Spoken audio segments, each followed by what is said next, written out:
Hello friends, ये है lesson number 1 programming in C plus plus. तो इस लेसन से हम स्टार्ट कर रहे हैं सी प्लस प्लस का प्रोग्रामिंग। ओके, तो चलिए स्टार्ट करते हैं कि इस लेसन नंबर 1 के अंदर कौन से टॉपिक आएंगे और लास्ट में हम हेलो वर्ल्ड प्रोग्राम भी समझाएंगे। ओके, तो देखिए ये है lesson number 1 C plus plus और ये इसका है टेबल ऑफ कंटेंट। ओके, यानी कि लेसन 1 में कौन से टॉपिक हम कवर करेंगे। तो what is C plus plus, C plus plus क्या है वो हम समझाएंगे आपको। History of C plus plus, then type of programming languages, POP versus double OP, okay, procedure oriented programming and object oriented programming का difference, advantage and application of double OP, basic concept of object oriented programming language and last में मैं समझाऊंगा आपको hello world application in C plus plus. Okay, तो इतने topic इस lesson के अंदर मैं कवर करूंगा। ओके, लास्ट में हेलो वर्ल्ड प्रोग्राम। तो चलिए स्टार्ट करते हैं कि सी प्लस प्लस क्या होता है। ओके, तो C plus plus is a cross-platform language that can be used to create high-performance applications. Okay, C++ language जो है वो क्रॉस प्लेटफॉर्म लैंग्वेज है, यानी कि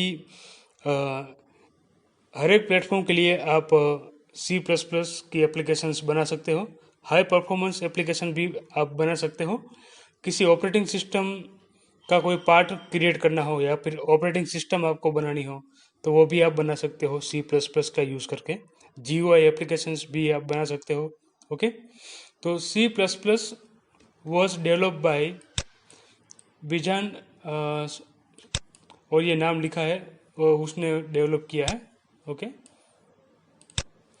as an extension to the C language. Okay, तो सी लैंग्वेज का extension यानी कि C++ लैंग्वेज है।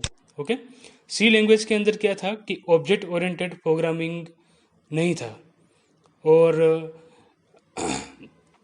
उसके अंदर सी लैंग्वेज के अंदर डबल ओपी कंसेप्ट डाल के ऑब्जेक्ट ओरिएंटेड प्रोग्रामिंग लैंग्वेज का कंसेप्ट डाल के C++ लैंग्वेज बनाई गई है। ओके, तो इसीलिए इस लैंग्वेज का नाम क्या है, C++। It is extension of C language. Okay, C language को आगे बढ़ाया है उसने, सी लैंग्वेज फिर C++। ओके, कुछ नए कंसेप्ट ऐड करके। तो कौन से कंसेप्ट ऐड किए, डबल ओपी के कंसेप्ट, ऑब्जेक्ट ओरिएंटेड प्रोग्रामिंग के कंसेप्ट, यानी कि class, objects, inheritance etcetera. Okay, तो C++ give programmer a high level of control over system resource and memory. Okay, तो सिस्टम रिसोर्स और मेमोरी पर control ज़्यादा है C++ लैंग्वेज का, सी लैंग्वेज के हिसाब से। ओके, तो C++ is a general purpose programming language. It can be use to develop operating system, browsers, games and so on. Okay, तो देखिए आप ऑपरेटिंग सिस्टम भी बना सकते हो इस प्रोग्रामिंग लैंग्वेज से, ब्राउज़र या गेम या फिर डेस्कटॉप एप्लीकेशन, कंसोल एप्लीकेशन, वो सभी टाइप की एप्लीकेशंस आप इस लैंग्वेज से क्रिएट कर सकते हो। ओके, तो C++ is general purpose object oriented programming language. Okay, तो सी लैंग्वेज के अंदर ये डबल ओपी कंसेप्ट नहीं था, तो इसके अंदर डबल ओपी कंसेप्ट है। ओके, तो इसीलिए इसको C++ नाम दिया गया है। ओके, अब देखते हैं दूसरा topic, history of C++। Okay, तो इसकी छोटी सी हिस्ट्री है। C++ develop with C++ development will start from 1979। Okay, तो 1979 से इसका डेवलपमेंट चालू हुआ था। ओके, और ये जो व्यक्ति का नाम लिखा है उसने वर्क स्टार्ट किया था एज ए PhD थीसिस।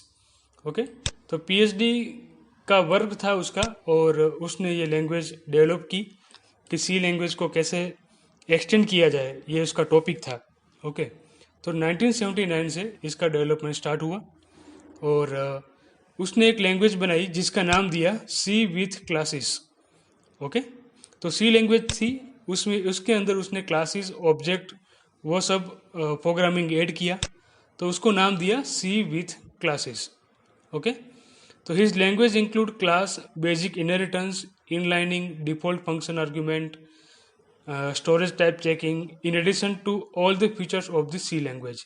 यानी कि ये सब फीचर इसमें ऐड किए सी लैंग्वेज के अंदर, class, inheritance, inlining, default function argument, तो ये सब कंसेप्ट CPP के अंदर ऐड किए गए। The first C with classes compiler was called C front. Okay, तो सी विथ क्लासेस ये उसका नाम दिया था। ओके, सबसे पहले लैंग्वेज का, और उसका कंपाइलर था C front compiler, which were derive from a C compiler called C pre. Okay, तो सबसे पहले सी का कंपाइलर कौन सा था? सी प्री कंपाइलर था। ओके, और कंपाइलर भी नया बनाया है उसने, उसको नाम दिया सी फ्रंट कंपाइलर। ओके, तो सी लैंग्वेज में से C++ लैंग्वेज बनाई इस व्यक्ति ने, और उसको नाम दिया सबसे पहले सी विथ क्लासेस। ओके, बाद में C++ नाम दिया था। तो यहाँ पर देखिए, अभी थोड़ा और बाकी है। 1993 the name of the language was change from C with classes to C++। Okay, तो 1983 में ये नाम सजेस्ट किया गया कि इस लैंग्वेज का नाम C++ होना चाहिए, और चेंज भी हो गया। Okay, 1995 C++ was implemented as a commercial product. Okay, तो 1985 से उसको थोड़ा बहुत रिलीज़ किया गया, और कॉमर्शियल प्रोडक्ट के हिसाब से उसको रिलीज़ किया गया। In 1990 turbo C++ was release as a commercial product. ये देखिए, turbo C++। Okay, commercial product यानी कि कोई भी व्यक्ति इसको यूज़ कर सके। ओके, तो 1990 से टर्बो C++ रिलीज़ हुआ, और उसका हम अभी भी यूज़ कर रहे हैं। ओके, कॉलेज के स्टूडेंट्स या फिर कोई फैकल्टी मेंबर्स या फिर कोई भी डेवलपमेंट करना चाहते हो प्रोग्राम छोटा बड़ा, तो टर्बो C++ यूज़ करते हैं विंडोज़ के अंदर। तो टर्बो C++ रिलीज़ किया गया 1990 में, और वो कॉमर्शियल प्रोडक्ट के हिसाब से रिलीज़ किया गया ताकि सब लोग इसका यूज़ कर सकें, C++ का डेवलपमेंट कर सकें। ओके, तो turbo C++ added a lot of additional libraries which have a considerable impact on C++ development. तो कई सारी लाइब्रेरी इंक्लूड की गई। लाइब्रेरी यानी कि number of functions, classes add किए गए जिसका हम यूज़ कर सकें। ओके, और अच्छा सा प्रोग्राम बना सकें। In 1998 the C++ standard committee publish the first international standard for C++, और ये नंबर दिया गया ISO वगैरह, which is informally known as C++ 98। Okay, तो 1998 में उसका स्टैंडर्ड एक और रिलीज़ किया, और C++ 17 is the most recent version of the C++। तो अभी जो लेटेस्ट वर्जन है C++ लैंग्वेज का, वो कौन सा है? C++ 17। ओके, और वो कब रिलीज़ हुआ था? 2017 में रिलीज़ हुआ था। ओके, तो 2017 में रिलीज़ किया गया वर्जन C++ 17 वो लेटेस्ट वर्जन है C++ का, ये आप याद रखिए। ओके, अब चलिए देखते हैं टाइप ऑफ प्रोग्रामिंग लैंग्वेज। तो दो टाइप की प्रोग्रामिंग लैंग्वेज होती है, procedure oriented programming language and object oriented programming language. Okay, procedure and object oriented. तो चलिए दोनों में डिफरेंस क्या है वो मैं आपको समझाता हूँ। तो प्रोसीजर ओरिएंटेड प्रोग्रामिंग लैंग्वेज जो है वो फंक्शन पे फोकस करती है। ओके, आपको नंबर ऑफ फंक्शन बनाने हैं और उसको कॉल करना है, तो ऐसे ये लैंग्वेज काम करती है। सी लैंग्वेज जो है वो प्रोसीजर ओरिएंटेड प्रोग्रामिंग लैंग्वेज है। ओके, क्योंकि सी लैंग्वेज के अंदर हम नंबर ऑफ फंक्शन क्रिएट करके प्रोग्राम को छोटे छोटे पार्ट में डिवाइड कर सकते हैं। ओके, और ऑब्जेक्ट ओरिएंटेड प्रोग्रामिंग उसके अंदर ऑब्जेक्ट को टारगेट किया जाता है। फॉर एग्जांपल हमें स्टूडेंट के लिए प्रोग्राम बनाना है या फिर कार के लिए बनाना है प्रोग्राम, ओके, ट्री के लिए प्रोग्राम बनाना है, कोई शेप के लिए प्रोग्राम बनाना है, तो ये रियल वर्ल्ड ऑब्जेक्ट या फिर virtual object, okay, virtual object यानी कि बैंक अकाउंट, तो वो वर्चुअल ऑब्जेक्ट होता है, वो रियल वर्ल्ड में एग्जिस्ट नहीं है, आप उसे देख नहीं सकते, तो वर्चुअल ऑब्जेक्ट कहलाता है, ओके। तो ऑब्जेक्ट को ध्यान में रखकर जो प्रोग्रामिंग होता है उसे बोलते हैं ऑब्जेक्ट ओरिएंटेड प्रोग्रामिंग, और उसके अंदर क्लास, ऑब्जेक्ट, इनहेरिटेंस, ये सब कॉन्सेप्ट आते हैं, आगे चल के हम देखने वाले हैं। ये देखिए, ये डिफरेंस है procedure oriented programming language and object oriented programming language. तो ये डिफरेंस दोस्तों आप सी और सी प्लस प्लस का डिफरेंस जो होता है उसमें भी यूज़ कर सकते हैं, ओके, क्योंकि सी लैंग्वेज जो है वो प्रोसीजर ओरिएंटेड है और C plus plus object oriented है, ओके। तो ये डिफरेंस कहलाता है सी और सी प्लस प्लस का डिफरेंस, ओके। तो चलिए वन बाय वन देखते हैं हम, इसमें टोटल 10 पॉइंट लिखे हुए हैं। तो देखिए, प्रोसीजर ओरिएंटेड में क्या होता है कि program is divided into functions, while object oriented में क्या होगा कि program is divided into class and object, okay. तो प्रोग्राम फंक्शन में डिवाइड होता है, इधर प्रोग्राम जो है क्लास और ऑब्जेक्ट में डिवाइड होता है, okay. emphasis is on doing things, the emphasis on data, okay. देखिए, ऑन डूइंग थिंग्स यानी कि फंक्शन जो होते हैं उसको कॉल करें तो एक function at A time run होगा, तो किस पर फोकस करता है, डूइंग थिंग्स पर फोकस करता है ये, ओके, कि कौन सा टास्क परफॉर्म करना है। और ऑब्जेक्ट ओरिएंटेड वो डेटा पे फोकस करता है, okay. Poor modelling to real world problems, इसमें मॉडलिंग जो है वो बहुत पुअर है। Strong modelling to real world problems, okay. यदि आपको रियल वर्ल्ड प्रॉब्लम के बारे में प्रोग्रामिंग करना है तो ऑब्जेक्ट ओरिएंटेड बेस्ट है, क्योंकि वो ऑब्जेक्ट पर फोकस करता है, ओके। इसलिए इसका मॉडलिंग जो है वो पुअर है, उसका स्ट्रक्चर, ओके। मॉडलिंग का मतलब है कि लैंग्वेज का स्ट्रक्चर। चौथा difference, it is not easy to maintain project if it is too complex. It is easy to maintain project even if it is too complex, okay। यदि complex programme है तो procedure oriented programming language के अंदर वो थोड़ा manage करना difficult होगा, okay, और यहाँ पर थोड़ा इजी हो जाएगा ऑब्जेक्ट ओरिएंटेड प्रोग्रामिंग लैंग्वेज के अंदर, okay. Poor data security, okay, and यहाँ पर क्या है, provide strong data security, okay. Data की सिक्योरिटी ऑब्जेक्ट ओरिएंटेड में ज़्यादा है और स्ट्रक्चर ओरिएंटेड में कम है डेटा सिक्योरिटी, ओके, क्योंकि डेवलपी लैंग्वेज के अंदर आप पब्लिक, प्राइवेट, यह सब कीवर्ड का यूज़ करके पब्लिक चीज़ें भी रख सकते हो, प्राइवेट भी रख सकते हो, ओके। तो वहाँ पर सिक्योरिटी ज़्यादा है, यहाँ पर कम है। Next difference, it is not extensible programming language, it is highly extensible programming language. Extensible यानी कि यदि आपको प्रोग्राम एक्सटेंड करना हो, ओके, फॉर एग्जांपल 1 साल पहले मैंने प्रोग्राम बनाया और दूसरे साल मुझे कुछ इसके अंदर चेंजेस करने हैं या फिर कुछ चीज़ें ऐड करनी है, तो उसे बोलते हैं एक्सटेंसिबल, ओके। चीज़ें ऐड करना या फिर रिमूव करना, तो वो इजी होता है किस में, OOP प्रोग्रामिंग लैंग्वेज के अंदर। प्रोसीजर के अंदर वो थोड़ा डिफिकल्ट होगा, ओके। ये देखिए, next difference, productivity is low and productivity is high, okay. तो इसका मतलब क्या है कि ये थोड़ा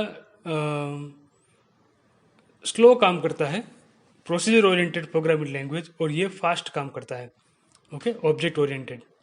next difference, do not provide any support for new data type, provide support for new data types, okay. यदि कोई नया डेटा टाइप ऐड करना हो, रिमूव करना हो, तो वो सपोर्ट नहीं करता है स्ट्रक्चर ओरिएंटेड, वाइल OOP में आप वो सपोर्ट करता है, इसलिए आप ऐसा इजीली कर सकते हो। तो unit of programming is function, unit of programming is class, okay. तो procedure oriented programming language function पे फोकस करती है, OOP जो है वो क्लास पे फोकस करती है। तो इसका यूनिट है फंक्शन, इसका यूनिट है क्लास। और ये इसके एग्जाम्पल है पास्कल, सी, बेसिक, फोर्ट्रान। ये सभी language procedure oriented programming language है। और ये सभी लैंग्वेज C++, जावा, ओरेकल, ओके। तो ये उसके एग्जाम्पल है ऑब्जेक्ट ओरिएंटेड प्रोग्रामिंग लैंग्वेज के, ओके। नेक्स्ट ये देखिए प्रोसीजरल प्रोग्रामिंग और ऑब्जेक्ट ओरिएंटेड प्रोग्रामिंग, ओके।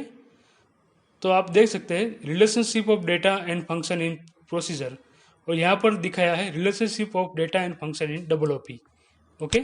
तो यहाँ पर क्या है देखिए, ग्लोबल डेटा, तो सभी फंक्शन यूज़ करते हैं ग्लोबल डेटा को, फंक्शन 1, फंक्शन 2, फंक्शन 3, और ये डेटा को यूज़ करता है डायरेक्ट, ओके। और यहाँ पर देखिए कि OOP के अंदर क्या होता है, ऑब्जेक्ट होते हैं, object A, object B, object C. तो वो एक दूसरे के साथ कम्युनिकेशन करते हैं, ओके, ऑब्जेक्ट। तो ये चीज़ होती है प्रोसीजर में, जो कॉमन ग्लोबल डेटा वो शेयर करता है फंक्शन, ओके। और यहाँ पर ऑब्जेक्ट होता है जिसके अंदर डेटा और फंक्शन होते हैं, ओके। वो आगे चल के हम डिटेल में समझाएंगे आपको। अब एडवांटेज क्या है OOP के, ऑब्जेक्ट ओरिएंटेड प्रोग्रामिंग लैंग्वेज के एडवांटेजेस, ओके। तो ये देखिए modularity for easy trouble shooting, okay. Modularity यानी कि हर एक के लिए आप अलग अलग क्लास क्रिएट कर सकते हो, ओके। फॉर एग्जांपल कार के लिए अलग क्लास क्रिएट किया, शेप के लिए अलग क्लास क्रिएट किया, तो पूरा प्रोग्राम इस तरीके से डिवाइड हो जाता है अच्छे से फॉर्मेट में। तो मॉड्यूलरिटी उसे बोला जाता है, ओके।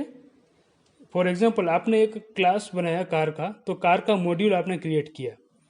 आपने एक शेप का क्लास बनाया, तो शेप का मॉड्यूल आपने क्रिएट किया। तो वो होता है मॉड्यूलरिटी, प्रोग्राम को डिवाइड करना, ओके। तो वो इजी होता है OOP के अंदर। Reuse of code through inheritance, inheritance का यूज़ करके आप कोड को रीयूज़ कर सकते हो, ठीक है।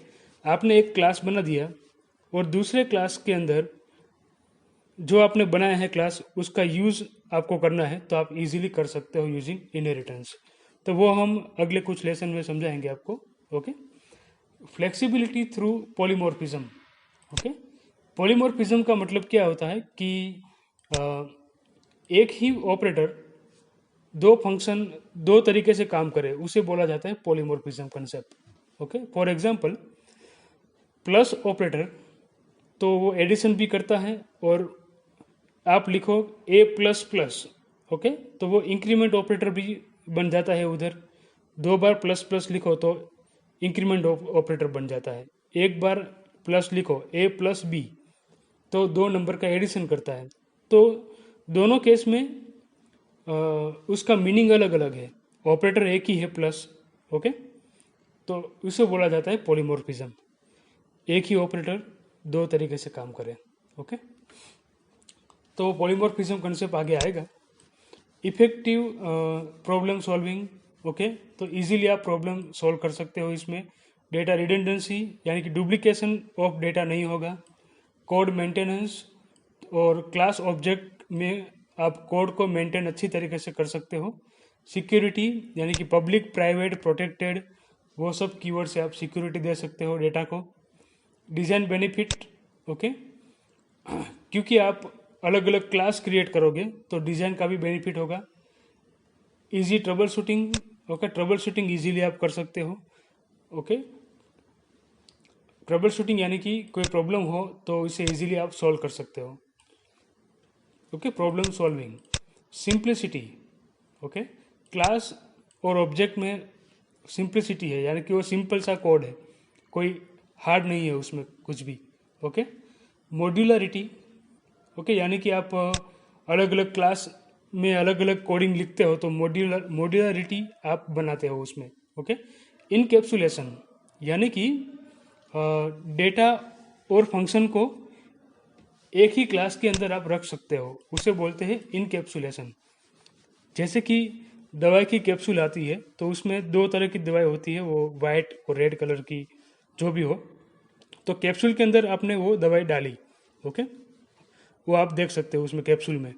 तो इस तरीके से क्लास होता है, उसके अंदर डेटा और फंक्शन डालते हो आप प्रोग्रामिंग में, तो उसे बोलते हैं इनकैप्सुलेशन, ओके। तो ये सब एडवांटेज है ऑब्जेक्ट ओरिएंटेड प्रोग्रामिंग लैंग्वेज के, ओके।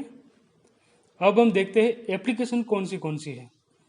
एप्लीकेशन यानी कि किस तरीके का आप प्रोग्रामिंग कर सकते हो डबल ओ पी के अंदर। तो ये देखिए, user interface design such as Windows menu, तो विंडोज़ एप्लीकेशन मेनू बना सकते हो आप।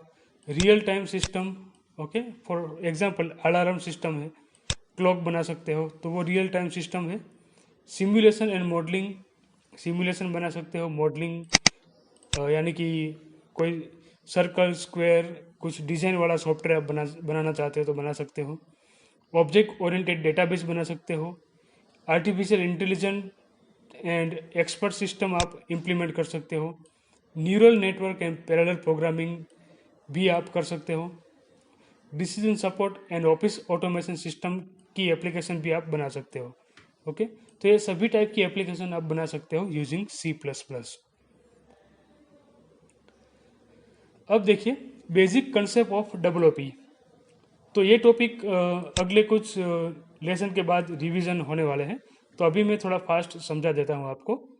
ये देखिए एब्स्ट्रैक्शन, ये डबल ओ पी के सभी कंसेप्ट है। एब्स्ट्रैक्शन यानी कि it is the process of picking out similar characteristic of procedure and object, okay. Abstraction का मतलब क्या है कि क्लास के अंदर आपको वेरिएबल और फंक्शन लिखने हैं तो उसे बोला जाता है abstraction, okay. Process of picking out यानी कि abstracting similar characteristics of procedure and object. तो एक कार नाम का क्लास आपने बनाया, तो उसके अंदर आप क्या डालोगे, कार के रिलेटेड जो इन्फॉर्मेशन होगी वही डालोगे ना आप, ओके। तो कार नाम के क्लास के अंदर स्टूडेंट की कोई इन्फॉर्मेशन नहीं होगी, तो उसे बोलते हैं abstraction, okay. Then class, it means categorizing object. A class define all the common trait of the numerous object that fall under it. तो क्लास का मतलब है कलेक्शन ऑफ ऑब्जेक्ट, ओके। तो क्लास जो है वो ऑब्जेक्ट को ध्यान में रख के बनाया जाता है, ठीक है। अभी मैं इतना ही समझाता हूँ, डिटेल में आगे आएगा। इनकैप्सुलेशन यानी कि process of binding data and function together in class is known as encapsulation, okay. Data और फंक्शन को एक क्लास के अंदर जो आप लिखते हो तो उसे बोला जाता है इनकैप्सुलेशन। इनहेरिटेंस यानी कि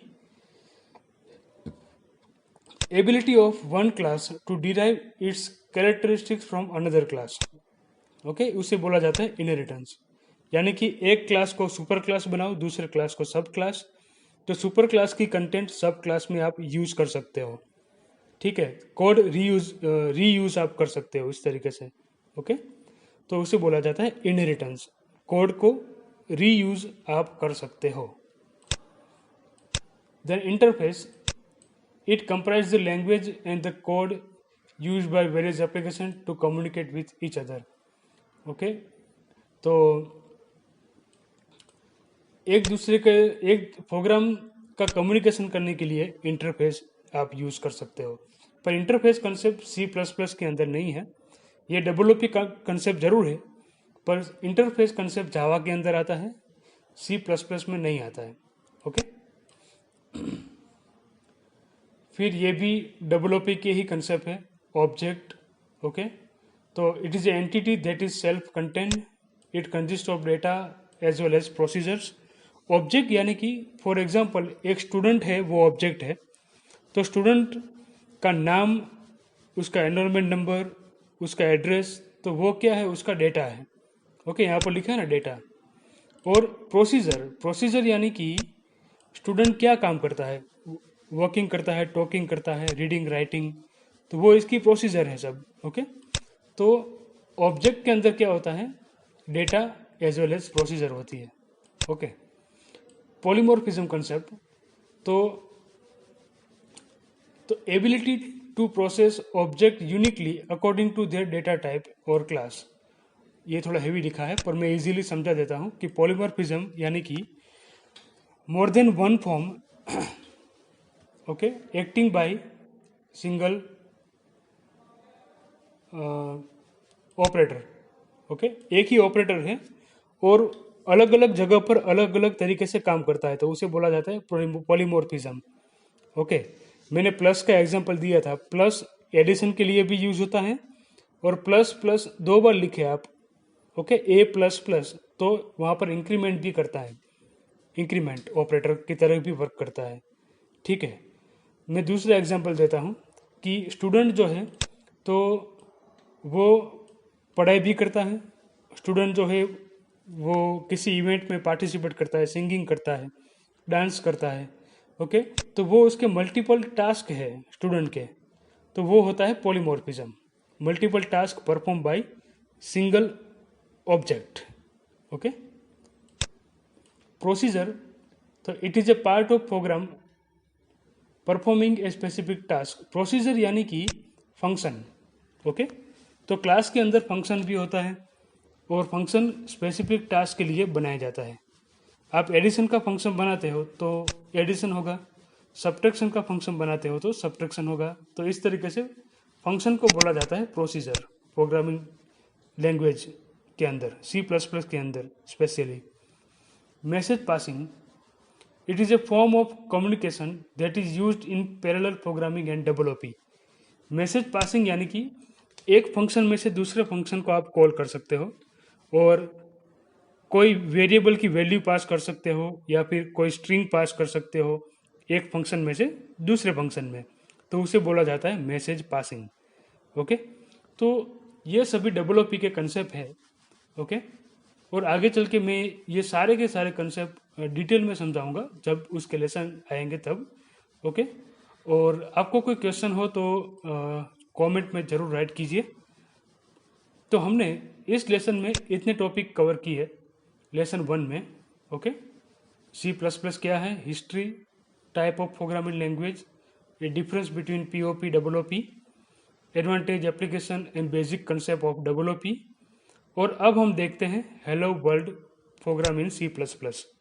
ओके, तो देखिए यहाँ पर मैंने turbo C plus plus install किया है। ओके, आप भी डाउनलोड कर लीजिए, turbo C plus plus Windows के लिए अच्छा है। यहाँ पर स्टार्ट बटन प्रेस कीजिए तो इसकी ये स्क्रीन आ जाएगी। फाइल मेनू में जाके न्यू फाइल बनाएं। अब मैं यहाँ पर कोडिंग लिखता हूँ, hash include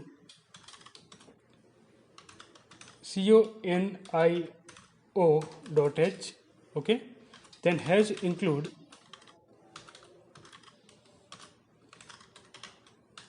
iostream.h। Okay, iostream किस लिए लिखा ये मैं आपको बताता हूँ बाद में। ओके, ये रहा CLR SCR स्क्रीन को क्लियर करने के लिए, और गेट CH वो आउटपुट स्क्रीन को होल्ड करेगा ताकि हमें आउटपुट दिखाई दे। अब फाइल मेनू में जाके हम सेव करेंगे फाइल को। ओके, और सी प्लस प्लस की फाइल आप बना रहे हो तो यहाँ पर CPP से सेव करें, 1.cpp। ओके, तो मैंने यहाँ पर 1 और हेलो लिख देता हूँ। Okay, .cpp। तो यहाँ पर iostream किस लिए लिखा मैंने, क्योंकि यहाँ पर हम सी इन और सी आउट का यूज़ करेंगे। देखिए सी आउट, देन 2 बार less than sign, double quotation, semicolon, और यहाँ पर लिखे हेलो वर्ल्ड। ओके, तो दोस्तों सी लैंग्वेज के अंदर हम यूज़ करते थे प्रिंटफ। ओके, तो प्रिंटफ भी आप यहाँ पर यूज़ कर सकते हो, पर क्योंकि ये सी प्लस प्लस लैंग्वेज है तो हम यूज़ करेंगे सी आउट। ओके, तो सी आउट जो है वो क्या करता है, कोई भी स्ट्रिंग या वेरिएबल की वैल्यू को डिस्प्ले करता है स्क्रीन के ऊपर। तो ये इसका फॉर्मेट है। देखिए सी आउट लिखना है आपको, डबल लेस देन साइन, और डबल कोटेशन के अंदर जो भी लिखेंगे वो स्क्रीन के ऊपर आ जाएगा। ओके, तो मैं यहाँ पर /n कर देता हूँ थोड़ा ताकि आउटपुट दिखाई दे आपको। ओके, और सी आउट जो है वो किसके अंदर आया हुआ है, iostream.h फाइल के अंदर। ओके, तो इसके लिए हमें iostream.h हेडर फाइल इंक्लूड यहाँ करनी पड़ेगी। ओके, तो सी आउट वो ऑब्जेक्ट है, प्रिंट ऑब्जेक्ट। ओके, वो प्रिंट करता है वेरिएबल की वैल्यू और स्ट्रिंग को। सी आउट iostream के अंदर है, इसलिए इंक्लूड करना पड़ेगा हैज़ इंक्लूड iostream.h। ठीक है, तो ये है हमारा सबसे पहला प्रोग्राम C++ का। इसको रन करने के लिए कंट्रोल प्लस F9 की प्रेस करें। ओके, मैं यहाँ पर लिखता हूँ control plus F9 key. Okay, to run the program. ठीक है, और मैं इसको रन करता हूँ अभी। ये देखिए हेलो वर्ल्ड आ गया स्क्रीन पर। ओके, अब यदि आप दूसरा सी आउट लिखना चाहते हो तो अभी आप नीचे लिख सकते हो। ठीक है, यहाँ पर /n करूँगा मैं एक बार और लिखूँगा डेमो प्रोग्राम। ओके, और तीसरा सी आउट लिखना चाहते हो तो अभी आप लिख सकते हो। तो सी आउट आप चाहो जितनी बार लिखना चाहो उतनी बार आप लिख सकते हो। Okay, basic program. ठीक है, अब मैं इसको रन करता हूँ। देखिए output hello world, demo program, basic program. ठीक है, तो इस तरीके से सी आउट आप यूज़ कर सकते हो। ओके, तो इस लेसन के अंदर सिर्फ मैं हेलो वर्ल्ड प्रोग्राम ही समझाऊंगा। आगे चल के कई सारे प्रोग्राम आएंगे और वन बाय वन चीज़ें आप इसके अंदर समझते जाएंगे। ओके, तो इस लेसन में इतना ही। Thank you.